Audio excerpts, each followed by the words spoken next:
Hi நண்பா, எந்த விதமான இன்டர்வியூமே இல்லாமல் சென்ட்ரல் கவர்மெண்ட்ல இருந்து சூப்பரான ஜாப் ஆப்பர்ச்சுனிட்டி தான் தற்போது வெளியாயிருக்கு. அது மட்டும் இல்லாம பேசிக் பேவே 50,000 பிளஸ் அலோன்ஸ் எல்லாமே சேர்த்து வேற லெவலான சேலரி தான் இருக்கும். இந்த ஜாபை பத்தின முழு தகவலையுமே பிரீஃபா எக்ஸ்பிளைன் பண்றேன். ஸோ நம்ம சேனலுக்கு இப்போதான் ஃபர்ஸ்ட் டைம் வரீங்கன்னா சேனலை சப்ஸ்கிரைப் பண்ணி வீடியோவை மறக்காம லைக் பண்ணிக்கோங்க. இந்த நோட்டிபிகேஷன் பாத்தீங்கன்னா ரயில்வே துறையின் கீழ் வரக்கூடிய ரிட்ஸ் லிமிடெட். இது பாத்தீங்கன்னா நவரத்ன சென்ட்ரல் பப்ளிக் செக்டார் தான். ரயில்வே துறையின் கீழ் வரக்கூடிய அரசு நிறுவனம் தான். நிரந்தரமான அரசு வேலைப்பு தான். ரிட்ஸ் பத்தி உங்க எல்லாருக்குமே தெரிஞ்சிருக்கும். ரயில்வேவோட இன்ஃப்ராஸ்ட்ரக்சர் டெவலப்பிங்ல முக்கிய பொறுப்பா இருக்கு. இந்த டிபார்ட்மெண்ட்ல இருந்து தான் தற்போது ஃப்ரெஷர்ஸ்க்கான ஜாப் ஆப்பர்ச்சுனிட்டி கொடுத்திருக்காங்க. இந்த டிபார்ட்மெண்ட்ல இருந்து வேலைவாய்ப்பு வருது அப்படின்னா ஒன்னு கான்ட்ராக்ட் பேஸ்ல எடுப்பாங்க, இல்லனா எக்ஸ்பீரியன்ஸ் கேண்டிடேட்ஸ் அப்ளை பண்ற மாதிரியான ஜாப் தான் வெளியிடுவாங்க. ஆனா இப்ப ரெகுலர் பேசிக், அதாவது நிரந்தரமான வேலைவாய்ப்பு தான் கொடுத்திருக்காங்க. என்ன போஸ்டுக்கு அப்படின்னு பாத்தீங்கன்னா அசிஸ்டன்ட் ஹெச்ஆர் உதவியாளர் போஸ்டுக்கு தான் டிகிரி ஸ்டாண்டர்ட்ல கேட்டிருக்காங்க. இந்த ஜாபுக்கான வேகன்சின்னு பாத்தீங்கன்னா யூஆர்ல 8 வேகன்சியும், இடபிள்யூஎஸ்ல 2 வேகன்சியும், ஓபிசில 1 வேகன்சியும், எஸ்சில 3 வேகன்சியும் அண்ட் எஸ்டில 1 வேகன்சி தான் அறிவிச்சிருக்காங்க. ஆல்மோஸ்ட் எல்லா கேட்டகரியுமே வேகன்சி இருக்கு. டோட்டலா பாத்தீங்கன்னா 15 வேகன்சி தான் கொடுத்திருக்காங்க. அண்ட் இந்த ஜாபுக்கான ஏஜ் லிமிட்னு பாத்தீங்கன்னா மினிமம் 18 வயசுல இருந்து மேக்ஸிமம் 30 வயசுக்குள்ள இருக்கவங்க தாராளமா அப்ளை பண்ணிக்கலாம். இந்தியா லெவல்ல போஸ்டிங் இருக்கு. நம்ம தமிழகத்திலயுமே சென்னையில தான் உங்களுக்கான பிளேஸ் ஆஃப் போஸ்டிங்குமே இருக்கு.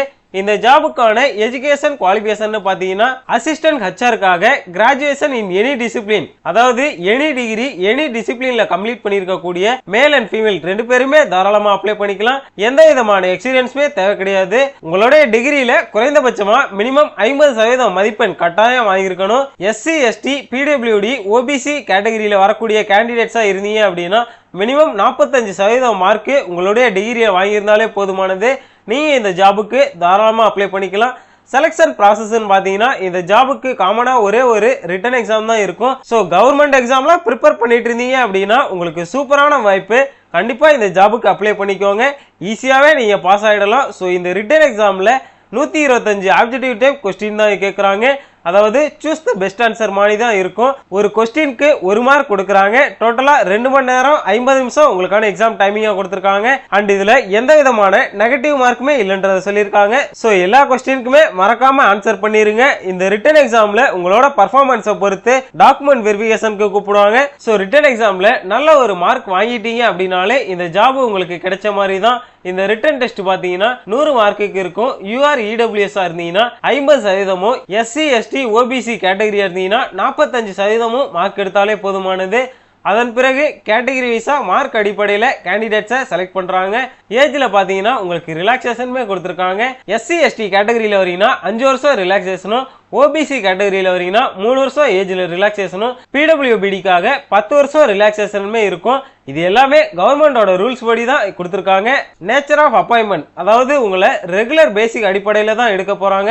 அதனால முதல் 1 வருடம் பாத்தீங்கன்னா ப்ரொபஷன் பீரியட்ல எடுப்பாங்க. அந்த 1 இயர்ல நீங்க நடந்துக்கிற பர்ஃபார்மன்ஸ் அடிப்படையில தான் பர்மனன்ட் போஸ்ட்டுக்கு கன்வெர்ட் பண்ணுவாங்க. அண்ட் இதர ஜாபுக்கான சேலரின்னு பாத்தீங்கன்னா மினிமம் 20,000 இருந்து 66,000 வரைக்குமே சேலரி நிர்ணயிச்சிருக்காங்க. அது மட்டும் இல்லாம கவர்மெண்டோட எல்லா அலோன்ஸுமே சேர்த்து வருஷத்துக்கு 8 லட்சம் ரூபாய் வரைக்குமே ஏர்ன் பண்ணலாம். அண்ட் இந்த ஜாபுக்கு அப்ளை பண்றதுக்கு அப்ளிகேஷன் ஃபீஸ் இருக்கு. எவ்வளவுன்னு பாத்தீங்கன்னா ஜெனரல் ஓபிசி கேட்டகரியா இருந்தீங்கன்னா 300 ரூபாய் அப்ளிகேஷன் ஃபீஸ் ஆகும். எஸ்சி எஸ்டி பிடபிள்யூடி இடபிள்யூஎஸ் கேட்டகரியில வரீங்கன்னா 100 ரூபாயும் உங்களுக்கான அப்ளிகேஷன் ஃபீஸா நிர்ணயிச்சிருக்காங்க. அண்ட் இந்த ஃபீஸை credit card, debit card, net banking மூலமா ஆன்லைன்ல பே பண்ணிக்கோங்க. அண்ட் இந்த ஜாப்ல அப்ளை பண்றதுலயோ அல்லது செலக்ஷன் ப்ராசஸ்லயோ எந்த விதமான டவுட்டா இருந்தாலும் helpline number and email ID கொடுத்துருக்காங்க. அதுல உங்களோட டவுட்டை கேட்டு கிளாரிஃபை பண்ணிக்கலாம். அண்ட் கமெண்ட் செக்ஷன்லயுமே உங்களோட டவுட்டை கேட்டு கண்டிப்பா கிளாரிஃபை பண்ணிக்கோங்க. ஸோ ரிட்டன் டெஸ்ட் பாத்தீங்கன்னா 14 விதமான லொகேஷன்ல எக்ஸாம் கண்டக்ட் பண்றாங்க. நம்ம தமிழகத்துல சென்னையில தான் எக்ஸாம் சென்டர் இருக்கு. அங்க நீங்க எக்ஸாம் எழுதிக்கலாம். பிளேஸ் ஆஃப் போஸ்டிங் பாத்தீங்கன்னா எனிவேர் இன் இந்தியாக்குள்ள இருக்கும். அதாவது நீங்க எங்க வேணாலும் போய் ஒர்க் பண்றதுக்கு ரெடியா இருக்கணும். ரிட்டன் எக்ஸாமுக்கான சிலபஸ் பாத்தீங்கன்னா டெஸ்ட் ஆஃப் இங்கிலீஷ்ல 40 கொஸ்டினும், டேட்டா அனலிஸ்ட்ல 40 கொஸ்டினும், test of reasoning and general அவேர்னஸ்ல 45 கொஸ்டினுமே இருக்கும். எல்லாமே காமன் சிலபஸ்ல தான் இருக்கும். அண்ட் இதுல இருந்து தான் உங்களுக்கான கொஸ்டினுமே கேட்பாங்க. சப்ஜெக்ட் டீடைல்ஸுமே கொடுத்திருக்காங்க, கண்டிப்பா செக் பண்ணிக்கோங்க. அண்ட் இந்த ஜாபுக்கு எப்படி அப்ளை பண்றதுன்னு பாத்தீங்கன்னா www.rist.com வெப்சைட்ல உங்களோட வேலிடான போன் நம்பர் அண்ட் மெயில் ஐடியை கொடுத்து ஃபர்ஸ்ட் ரெஜிஸ்டர் பண்ணி அதன் பிறகு அந்த மொபைல் நம்பருக்கு வர ஓடிபி மூலமா லாகின் பண்ணி அப்ளிகேஷன் ஃபார்ம் ஓபன் பண்ணி உங்களோட personal details, education qualification details எல்லாத்தையும் கரெக்டா என்டர் பண்ணி அது கூடவே தேவையான டாக்குமெண்ட்லாம் ஸ்கேன் பண்ணி கரெக்டா அப்லோட் வந்து பண்ணிக்கோங்க. என்னென்ன டாக்குமெண்ட்லாம் கேட்டிருக்காங்கன்னு பார்த்தீங்கன்னா ரீசெண்டா எடுத்த passport size photo, date of birth ப்ரூஃப்காக உங்களோட ஸ்கூல் சர்டிஃபிகேட் அண்ட் நீங்க என்ன குவாலிஃபிகேஷன் முடிச்சிருக்கீங்களோ அதற்கான semester wise mark sheet and overall mark sheet and உங்களோட கேட்டகரி சர்டிஃபிகேட், அட்ரஸ் ப்ரூஃபாக உங்களோட passport, voter ID, driving licence இல்லைனா ஆதார் கார்டு அண்ட் உங்களோட பேன் கார்டு, எக்ஸ்பீரியன்ஸ் இருந்தா அதற்கான எக்ஸ்பீரியன்ஸ் சர்டிஃபிகேட்டுமே கேட்டிருக்காங்க. எக்ஸ்பீரியன்ஸ் இல்லைனா தேவை கிடையாது. இது எல்லாத்தையுமே கரெக்டா ஸ்கேன் பண்ணி அப்லோட் பண்ணிக்கோங்க. அண்ட் இதை ஃபாலோ பண்ணி இன்னுமே ஒரு சில ஜெனரல் இன்ஸ்ட்ரக்ஷனுமே கொடுத்துருக்காங்க, அதையுமே டீட்டெயிலாக படித்து தெரிஞ்சுக்கோங்க. அண்ட் இந்த ஜாப்ல ஏதாச்சும் ஒரு அப்டேட் வந்துச்சு அப்படின்னா அவங்களோட பர்சனல் வெப்சைட்டான www.rich.com வெப்சைட்ல தான் வெளியிடுவாங்க. அண்ட் இந்த ஜாபுக்கான ஆன்லைன் ரெஜிஸ்ட்ரேஷன் ஸ்டார்டிங் டேட்டு 19/3/2026. இதற்கான லாஸ்ட் டேட் பார்த்தீங்கன்னா 27/4/2026 வரைக்குமே ஆன்லைன்ல அப்ளை வந்து பண்ணிக்கலாம். அண்ட் உங்களுக்கான admit card and written exam எப்போ இருக்குன்ற எல்லா தகவலையுமே அவங்களோட பர்சனல் வெப்சைட்ல தான் வெளியிடுவாங்க. கண்டிப்பா அந்த வெப்சைட்டை அடிக்கடி செக் பண்ணிக்கோங்க. ஸோ கவர்மெண்ட் ஜாபுக்கு படிக்கக்கூடிய எல்லாருமே கண்டிப்பா இந்த ஜாபுக்கு அப்ளை பண்ணிருங்க. இந்த ஜாபுக்கான அபிஷியல் நோட்டிபிகேஷன் லிங்க் டிஸ்கிரிப்ஷன்ல இருக்கு. நம்மளோட வாட்ஸ்அப் சேனல் லிங்க்மே டிஸ்கிரிப்ஷன்ல இருக்கு. ஜாயின் பண்ணலன்னா மறக்காம ஜாயின் பண்ணிக்கோங்க. அண்ட் இந்த வேலைவாய்ப்பு வீடியோ யூஸ்ஃபுல்லா இருந்துச்சுன்னா மறக்காம வேலை தேடிட்டு இருக்க உங்க ஃப்ரெண்ட்ஸ் அண்ட் ஃபேமிலிக்குமே ஷேர் பண்ணுங்க. மேலும் இது போன்ற அரசு வேலைவாய்ப்பு தகவலை உடனுக்குடன் தெரிந்து கொள்ள நம்ம சேனலை மறக்காம சப்ஸ்கிரைப் பண்ணி வச்சுக்கோங்க.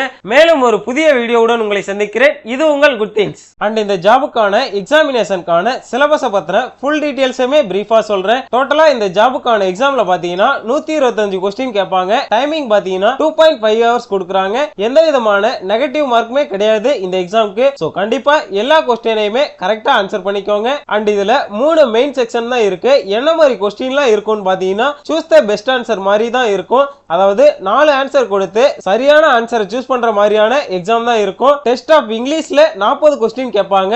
என்னென்ன டாபிக்ல இருந்து கொஸ்டின் கேட்பாங்கன்னு பாத்தீங்கன்னா cloze test, reading comprehension, spotting errors, sentence improvement, sentence correction, para jumbles, fill in the blanks, para and sentence காம்ப்ளீஷன்ல தான் உங்களுக்கான கொஸ்டின் வந்து இருக்கும். அடுத்து டேட்டா அனாலிசிஸ் அண்ட் இன்டர்பிரேஷன்ல 40 கொஸ்டின் தான் கேட்பாங்க.